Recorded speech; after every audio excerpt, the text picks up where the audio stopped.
Hello everyone and hello Dr. Crosby. My name is Jyoti Potluri and I am an elementary special education teacher. I teach self-contained classroom with 8 wonderful 3rd and 4th grade students who have autism spectrum disorder ASD level 1. My students are nonverbal or minimally verbal and they communicate using AAC devices, picture icons, visual schedules, and behavior cues. As I continue growing as an educator, my long term goal is to transition into middle grade teaching education.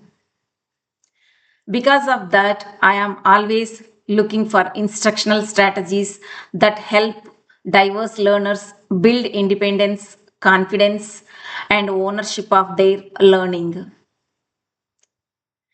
When I watched the Edutopia documentary, Inquiry Based Learning in the Science Classroom, I immediately felt connected to the ideas presented.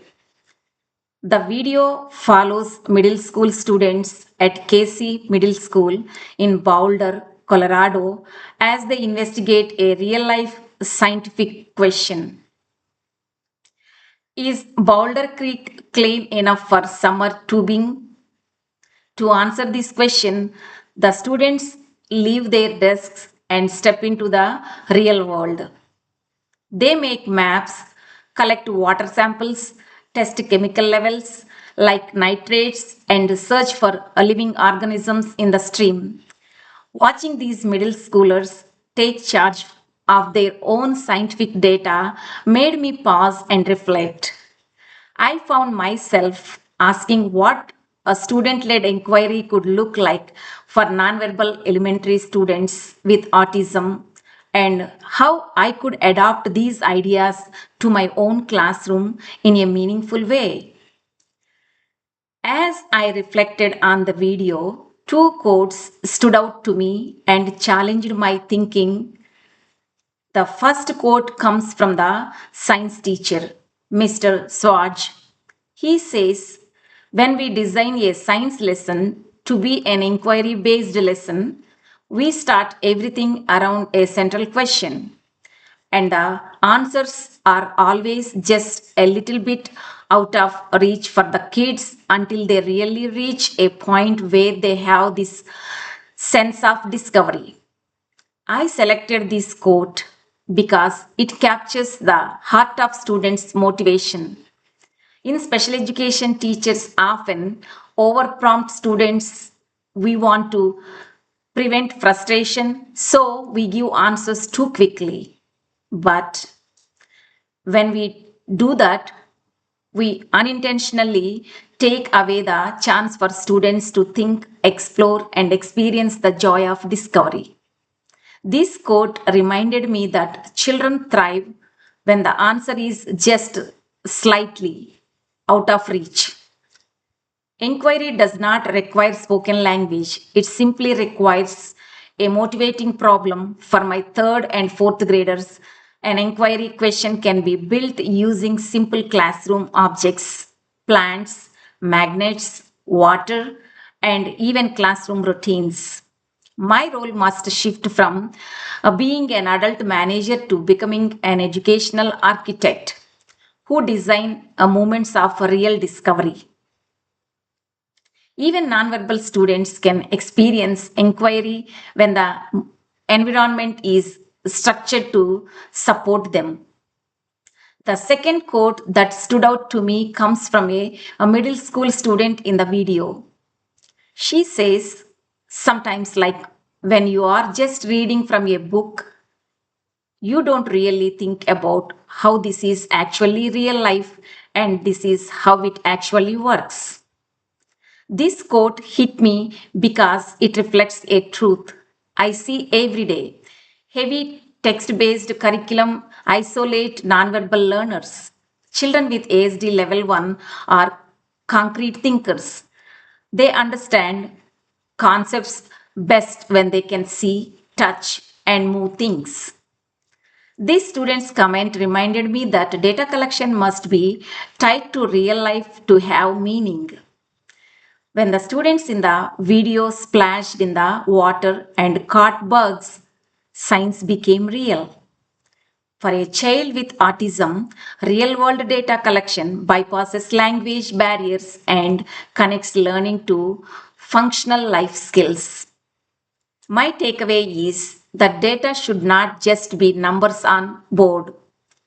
It should be something students can physically interact with, understand through experience.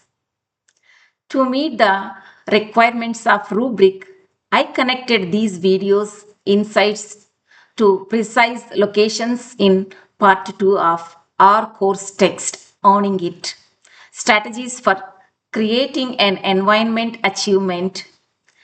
I prepared chapter 1 to 7 in part 1 for first assignment and chapter 8 to 14 in part 2 for the assignment. The first connection is chapter 14, student led conferences. On page number 105 to 114, in this chapter, Alex Kajitani explains how to empower students by putting them in charge. He describes the pride students feel when they own their learning and communicate it to others. We see this strategy clearly in the video. The teacher does not summarize the water data in a lecture. Instead, the student return to class and work in groups and turn their notes into bright infographic posters to present to their peers. This demonstrates that when we use the clear visual frameworks, even diverse learners can step into leadership role and explain what they discovered.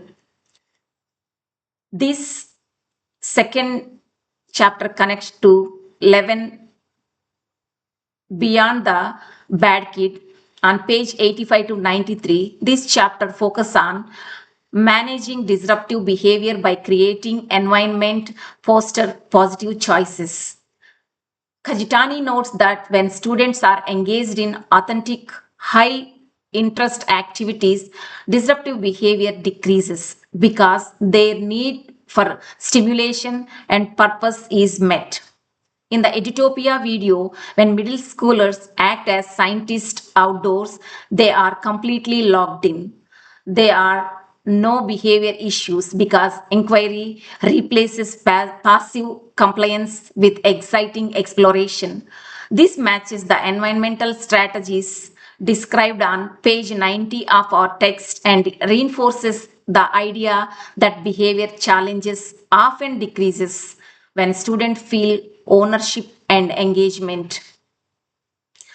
After making these connections, I began thinking about how I could bring these ideas into my own classroom.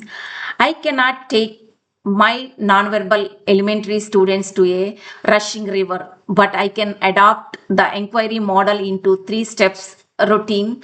I can call the classroom life cycle inquiry routine. The first step into begin with a central question and visual lab setup. For example, I might start science unit with the question, what environment makes our classroom plant grow the strongest? I would set up 3 plant stations, one in full sunlight, one in darkness, and one watered with juice. I would create a rotating student field scientist role using a task analysis template and an ASC device with buttons like measure plant, check soil, or touch leaf. The student leader would guide classmates to collect data each morning. The second step is peer to peer communication. To analyze our data, the student field scientist would hand out a roller and moisture tools to classmates. The leader would use their AAC device to give peer prompts such as your turn to measure or look at the plant. My nonverbal students would use a picture icons like a green leaf or yellow leaf symbol to record findings. This removes my adult voice from the center of the lesson and encourages authentic communication. The third step to build a public infographic board to mirror the poster concept from the video. We would create a large wall chart following the data guidelines in chapter 14 and page 108. Students would like to keep this record public. At the end of the unit, the student leader would guide classmates to place a color code stickers showing which plant thrived. Together, we would look at our chapter to solve our central question visually. This helps my students practice learning out loud and sharing conclusions. One part of the video that I do not fully agree with this is idea that students should work almost entirely independently while the teachers step back. This approach worked well for neurotypical middle schoolers, but it does not match the reality of my ASD level 1 classroom. For my students, a loose or unstructured environment does not create curiosity. It creates anxiety, sensory overload, and confusion. This connects chapter 8 of Owning It, page number 61 to 67, which emphasizes a need to connect with the quiet ones. When teacher guidance is removed too quickly, quiet or nonverbal learners withdraw rather than engage. Because of this, I believe independence must be taught through guided independence, where student led but the teacher remains highly visible, supportive, and predictable. My students need structure, modeling, and visual anchors to feel safe enough to explore. In closing, connecting this Edutopia video with chapter 8, 11, and 14 of Owning It has been a powerful reflective experience. Student led inquiry and data ownership belong in every classroom, including self contained special education rooms. By adopting these concepts to support the unique communication need of 8 amazing third and fourth graders, I can help them build a real confidence, self advocacy, and independence. Thank you for watching my video reflection, Dr. Crosby. I look forward to continuing our graduate work this summer, and I appreciate the opportunity to grow as an educator.